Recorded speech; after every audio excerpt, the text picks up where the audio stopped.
नमस्कार, मैं राखी कुमारी सामाजिक विज्ञान संकाय की परास्नातक की प्रथम वर्ष की छात्रा हूँ। आज अंबेडकर जयंती पर आयोजित इस उत्सव में हम एक छोटा सा नाटक प्रस्तुत करने जा रहे हैं। Caste is not merely division of labor, rather it is division of laborers. Division of labor is needed in every society, but in no society division of laborers in watertight compartments is needed. अर्थात जाति केवल श्रम का विभाजन नहीं बल्कि श्रमिकों का भी विभाजन है। श्रम का विभाजन आवश्यक है, लेकिन जाति के आधार पर श्रमिकों का विभाजन सही नहीं है। ये शब्द हैं बाबा साहब भीमराव अंबेडकर के। बाबा साहब ने अपना पूरा जीवन समान अधिकारों की लड़ाई में समर्पित कर दिया। महिलाओं के अधिकार, दलितों के अधिकार एवं पिछड़ा वर्ग के अधिकार, यहाँ तक कि वयस्क मतदान के अधिकारों के लिए भी हमें बाबा साहब का ऋणी होना चाहिए। जब संविधान सभा में मतदान के अधिकारों पर चर्चा हो रही थी तो बाबा साहब इस बात के कट्टर समर्थक थे कि किसी भी समुदाय, किसी भी वर्ग, किसी भी जाति के लोगों को मतदान का अधिकार होना चाहिए।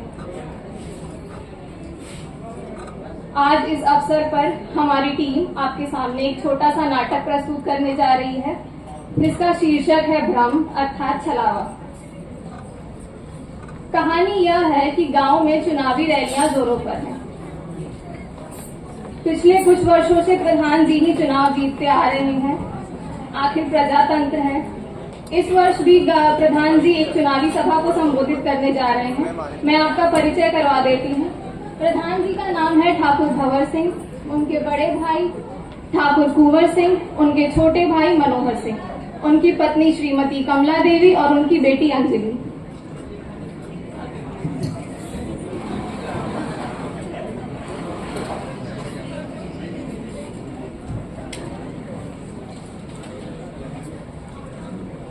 ग्राम सभा में उपस्थित सभी देवियों और सज्जनों को मेरा प्रणाम।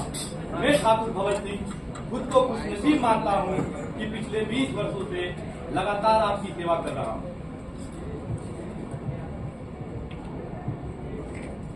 मैं ठाकुर भंवर सिंह खुद को खुशनसीब मानता हूँ कि पिछले 20 वर्षों से लगातार आपकी सेवा कर रहा हूँ और इस बार चुनाव में आपकी सेवा करने के लिए ही मैं चुनाव लड़ रहा हूँ। आप तो मेरा स्वभाव जानते ही हैं। इन गांव वालों को जब भी मेरी जरूरत पड़ी है, दिन हो या रात, जाड़ा हो या बरसात, चाहे जितनी भी विकट परिस्थिति हो, जब गांव वालों को जरूरत पड़ती है तब मैं और मेरा परिवार आपकी मदद करने के लिए सबसे आगे खड़े रहते हैं। लेकिन इस बार हमारे विरोधियों द्वारा हम पर जातिवाद का आरोप लगाया जा रहा है। लेकिन मैं आप सभी लोगों को विश्वास दिलाना चाहता हूं कि ठाकुर भंवर सिंह के लिए जाति कोई मायने नहीं रखती, ना कोई धर्म मायने रखता है, ना कोई पद, ना कोई प्रतिष्ठा। मेरे लिए आप सभी मेरा परिवार है। आपसे ही मेरा गर्व है और आपसे ही मेरा सम्मान है। इसलिए मैं आप सभी से विनती करता हूं कि इस बार के चुनाव में, क्योंकि आप लोग जानते हैं कि ग्राम पंचायत में महिला सीट है, इसलिए मेरे जगह मेरी धर्मपत्नी जी चुनाव लड़ रही हैं। आप सभी लोग इनको ही वोट दें और भारी मतों से विजयी बनावें।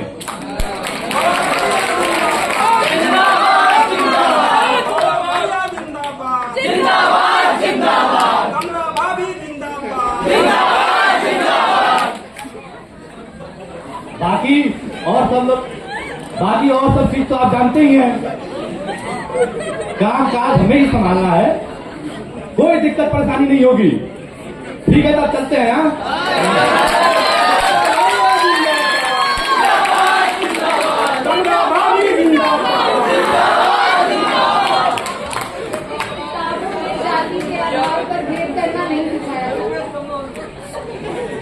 किताबों में प्रेम करने के लिए जाति के आधार पर भेद करना नहीं सिखाया जाता और न ही समाज खुलकर इस बात को कहता है।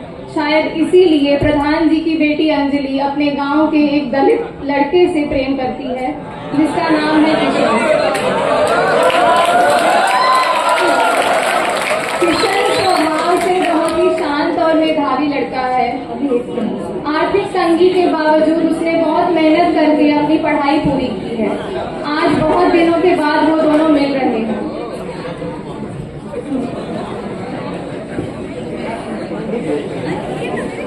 अब तक तो आ जाना चाहिए था।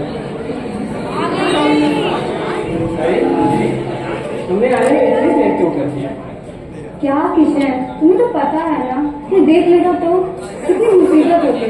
और वैसे भी ये गांव है हमारा, कॉलेज नहीं। चलो कोई बात नहीं, आओ बैठते हैं।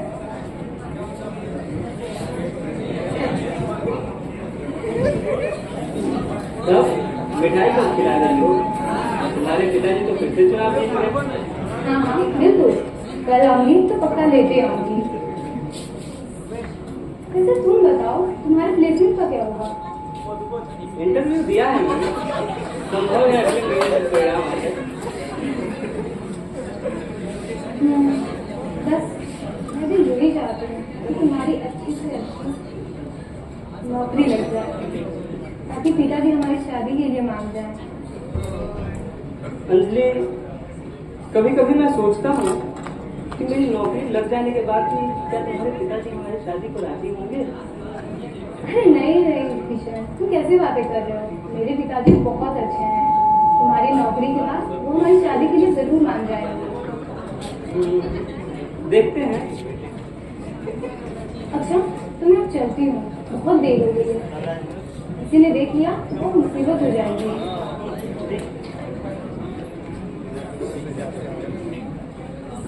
किशन अपने माता पिता की लगन और मेहनत देखकर बड़ा हुआ है। किशन के पिता किसान हैं और माता गृहिणी। किशन के स्थान में उसके माता पिता का स्थान किशन के जीवन में उसके माता पिता का स्थान सर्वोपरि है। किशन के घर का दृश्य।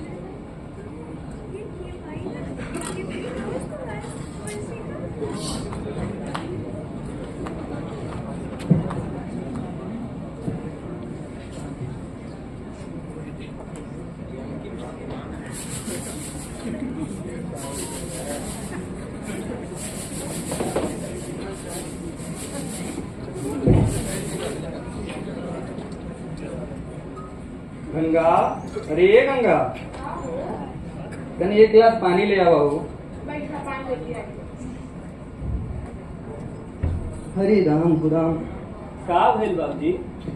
कहा बताई बचवा, खेती बाड़ी में अब कुछ बचल नहीं थे। जब जमीन तो अपन बाना, दूसरा के जमीन पर फसल उगौले रहनी है। आज वो जमीन प्रधान छीन लेना, कहना हो कि तुम्हारा पढ़ाई खातिर जौन कर्जा ले रहनी, जब तक कर्जा चुकाई ना तब तक न खेत मिली ना फसल। अब घर गृहस्थी कैसे चली कुछ समझ में नहीं आवत। अब तो बस भगवान भरोसे। बाबूजी, रउरा इतना चिंता मत करी। एक बार हमरो नौकरी लाग जाओ तो हम सब कुछ ठीक कर दे। हाँ बचवा, तुम्ही से तो आस बा। बाबूजी को फोन आ सके तनी हम बात करनी है।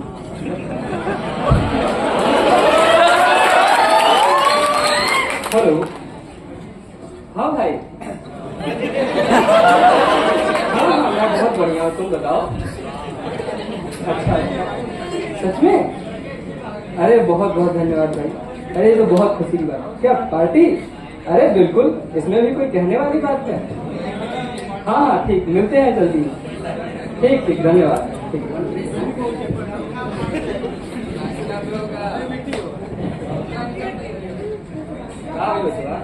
बाबूजी, माई अभी अभी फोन आई लेटे, हमारी नौकरी लग गई। अरे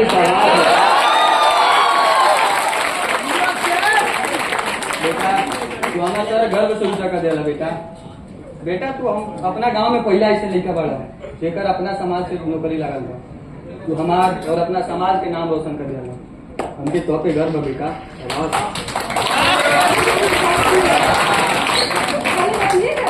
अरे अबे बाजार से मिठाई ले आओ। आज पूरा बाजार मिठाई खाई। तुम कहीं जाते हो? ए बेटा, तू ही दुकान पे चाची बता के आवत है। ठीक ठीक।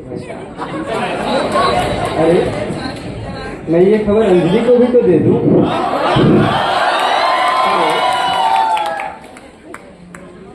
एक गरीब परिवार का लड़का नौकरी पा जाता है। इसमें उसकी मेहनत और बाबा साहब के किए गए मेहनत की दोनों का जोड़ है ये। इसी के साथ एक और परिवार में खुशियां आई। प्रधान जी इस बार फिर से चुनाव जीत गए। आज वे अपने परिवारजनों के साथ बैठकर बातचीत करेंगे।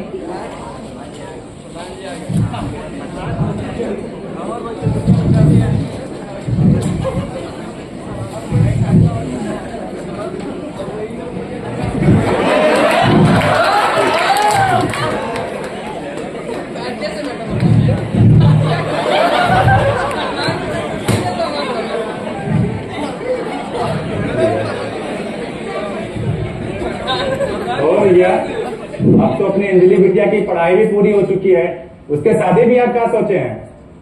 हाँ कुंवर, मैं भी यही सोच रहा था कि अंजलि अब बड़ी हो गई है और उसकी उम्र भी शादी करने लायक हो गई है।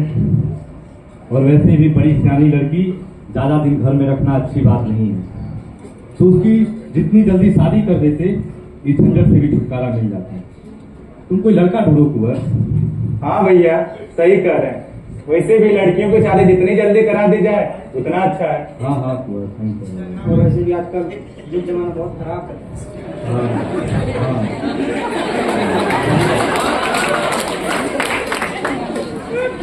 और कहाँ हो? अरे आपके ननिहाल से भी कुछ लोग अंजलि को देखने के लिए आने वाले थे ना? अरे हाँ, वो लोग अगला हफ्ता आई हैं। अच्छा अच्छा। हाँ अम्मा, कितना रिश्तों की बात होता? अरे बेटा, तोरे अलावा और के बगत में जे कभी आना गइल बा?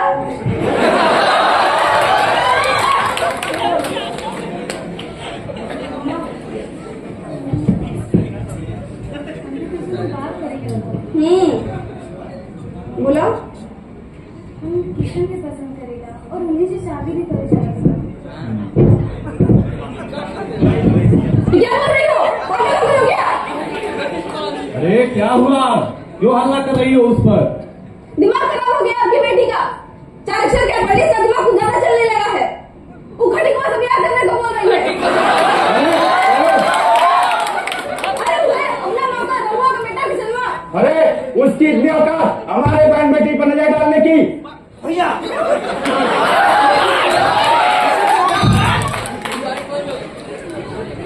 लोगों को कुछ करने की जरूरत नहीं है। मेरी भी नौकरी है, मैं भी पढ़ी लिखी हूँ और मैं अपने फैसले खुद ले सकती हूँ। पिताजी,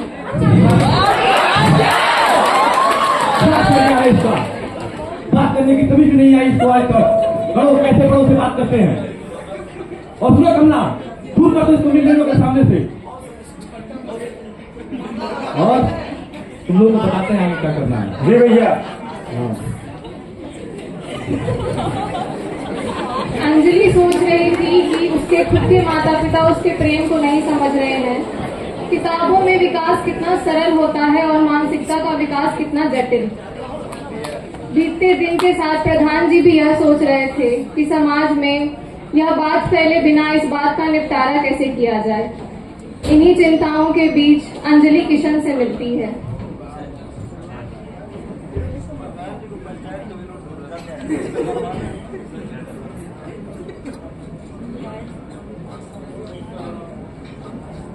अरे अंजलि,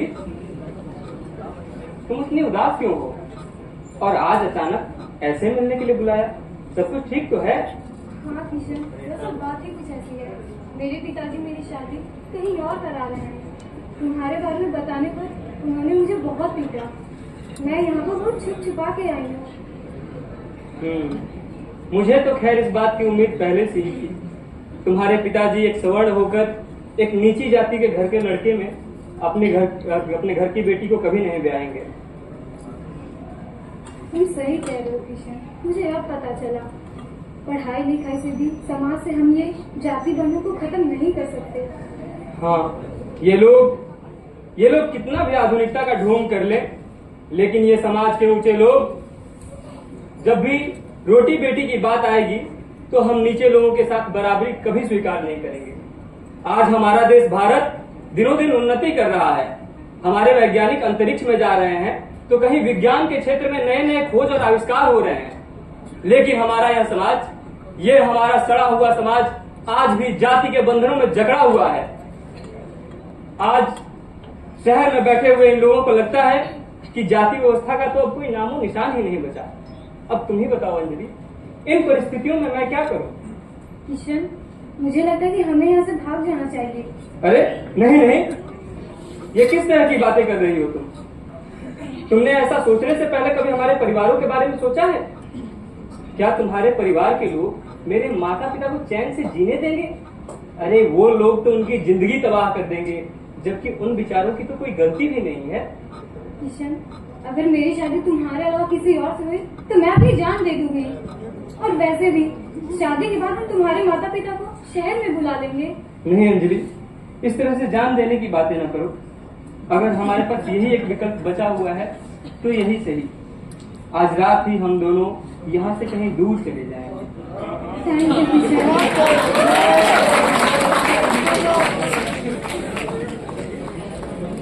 अंजलि की माँ अपनी बेटी से मिलने के लिए उसके कमरे में जाती है।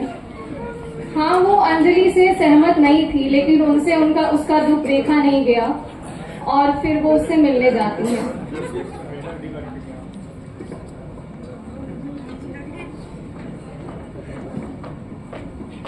इसे अंजलि कहीं दिखाई नहीं दे रही है। अरे देखो, यहीं कहीं होगी। अरे मैंने पूरा घर छान मारा, कहीं नहीं है वो।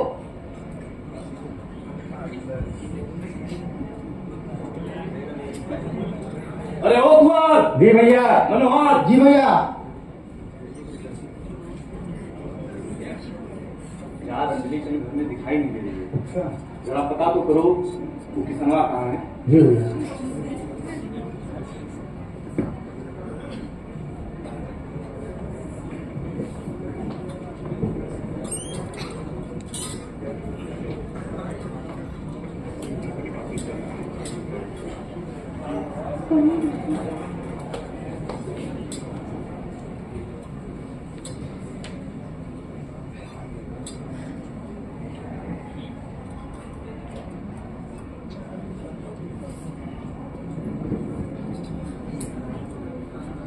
अरे मालिक, आप लोग प्रणाम। मालिक प्रणाम।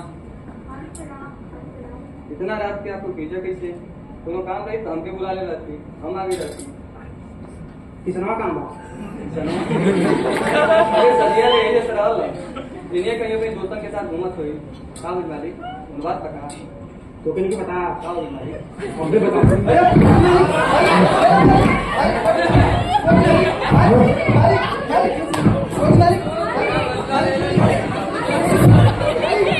चलो रहने दो, बाद में देखेंगे इनको।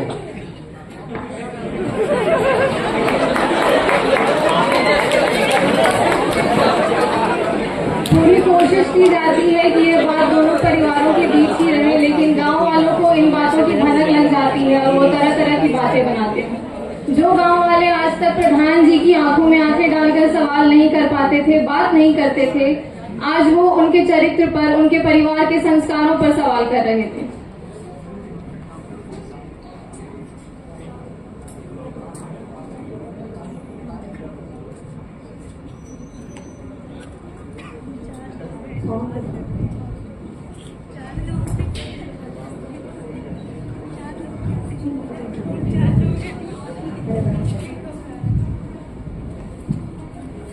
कहो बहनी, सुननी है बाबू साहब की लड़की भाग गई वो खटिक टोला के लड़की के साथ।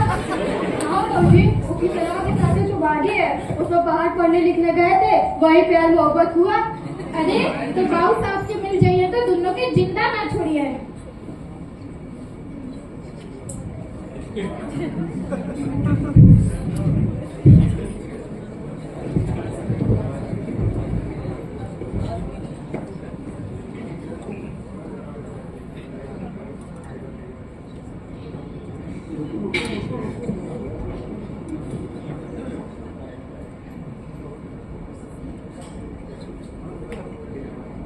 भैया, गांव में बड़ी बदनामी हो रही है हमारी। कोई बात नहीं कुंवर, ये अपमान हम बर्दाश्त नहीं करेंगे। आज से मर गई है वो मेरे लिए। मैं अब अपनी इकलौती बेटी का पिंडदान करूंगा। तुम किसी पंडित जी को बुलवा जी भैया। और पिंडदान की तैयारी करो। जी। और सुनो मनोहर। जी भैया। तुम दोनों को कहीं से भी ढूंढ कर निकालो, कहीं से भी निकालो।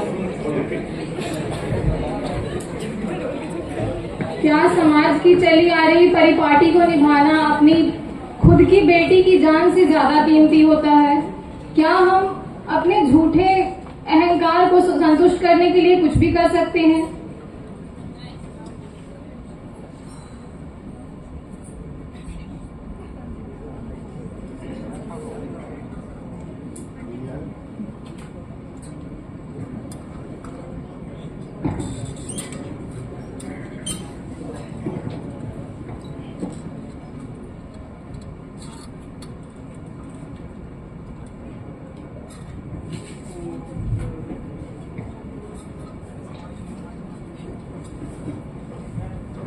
जी क्या कर रहे हैं आप? ये सब करना जरूरी है।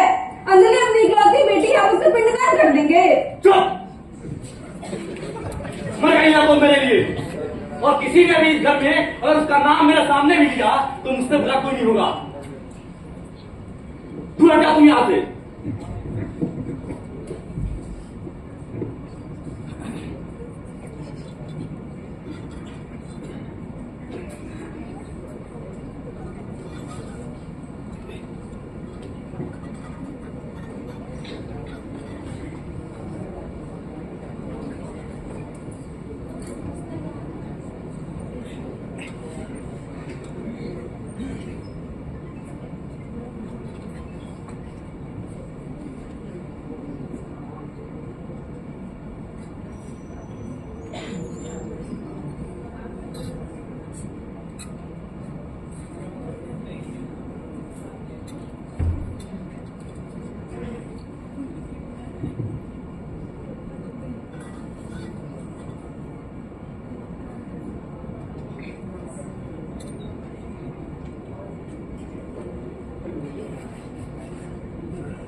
ये समाज बेटियों को, महिलाओं को सिर्फ अपनी जागीर, अपनी जिम्मेदारी समझना कब बंद करेगा?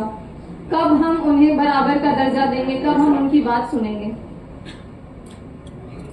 किशन और अंजलि को लगातार खोजे जाने के बाद 15 दिनों के बाद वो मिल जाते हैं।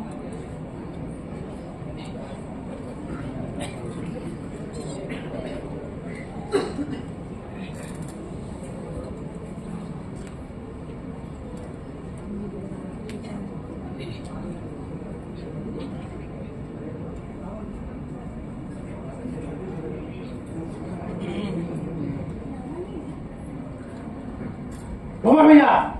भैया मिल गए दोनों के दोनों हरामखोर। अरे ये क्या? ये अब तक सही सलामत है? इसको मैं अपनी फूटी आंखों से भी नहीं देखना चाहता हूँ। इसको तब तक मारो जब तक कि मर ना जाए। मारो तब तक इसको।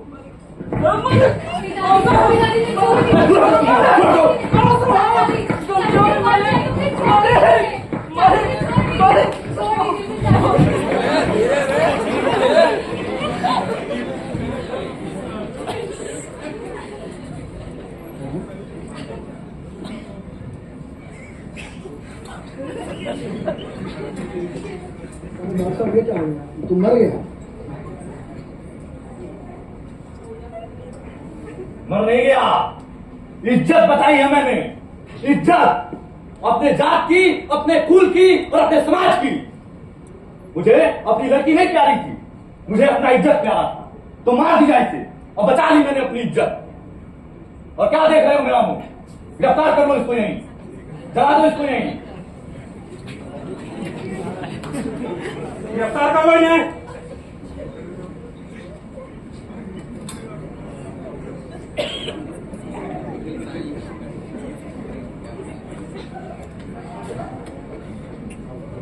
इस तरह एक और प्रेम कहानी का भयावह अंत ऑनर किलिंग जैसे अपराध के रूप में हुआ। ऐसी सैकड़ों हजारों घटनाएं भारत देश में लगातार हो रही हैं और हम इसके लिए कुछ नहीं कर रहे हैं।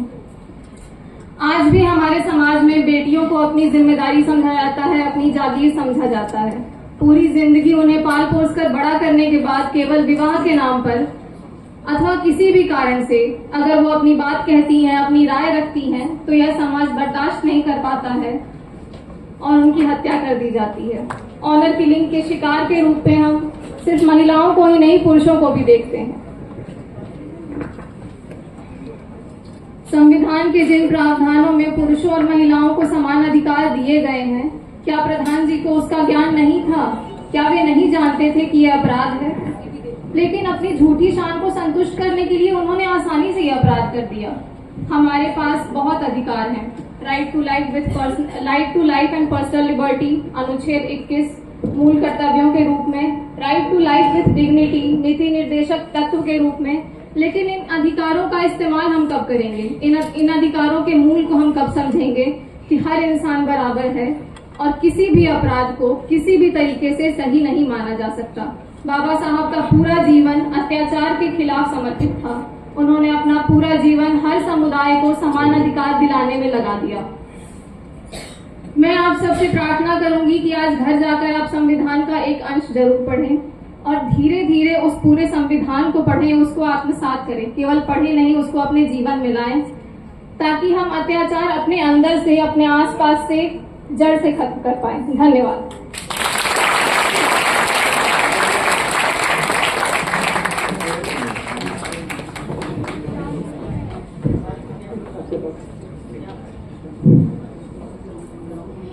एक गीत है इसी कुप्रथा को लेकर के, जाति व्यवस्था को लेकर के जो भी